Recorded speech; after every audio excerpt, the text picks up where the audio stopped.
Doctor YS Rajasekhara Reddy గారు చనిపోయి మరి ఈ రోజుకు 3 సంవత్సరాలు కాబోతున్న సందర్భంగా ఉప్పల్ నియోజకవర్గంలో ప్రతి డివిజన్ లో కూడా సేవా కార్యక్రమాలు చేపట్టడం జరుగుతుంది. దాంట్లో భాగంగా కుషాయిగూడలో అన్నదాన కార్యక్రమము, ఉప్పల్లో పండ్ల పంపిణీ కార్యక్రమము, మరి చెర్లపల్లిలో కూడా అదేవిధంగా అన్నదాన కార్యక్రమాలు, అన్ని డివిజన్లలో కూడా అన్నదాన కార్యక్రమాలు చేపట్టడం జరుగుతుంది.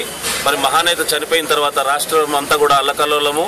మరి ఈరోజు వ్యవసాయ రంగం కానివ్వండి, పారిశ్రామిక రంగం కూడా విద్యుత్ లేక అల్లాడుతున్న పరిస్థితుల్లో మరి రాబోయే కాలంలో రాజశేఖర రెడ్డి గారు ఏదైతే కార్యక్రమాలు చేపట్టారో అవన్నీ కూడా మనము అమల్లోకి రావాలంటే ప్రజలంతా కూడా జగన్మోహన్ రెడ్డి గారి నాయకత్వాన్ని బలపరిచి మరి రాబోయే ఎలక్షన్స్ లో జగన్మోహన్ రెడ్డి గారిని మనం ముఖ్యమంత్రిగా చేసుకుని మనకు కావాల్సిన సదుపాయాలు, సంక్షేమ కార్యక్రమాలన్నీ కూడా త్వరలో మనం చేపట్టేటటువంటి ఆశీర్వాదము, బలము జగన్మోహన్ రెడ్డికి ఇవ్వాలని కోరుతున్నాం.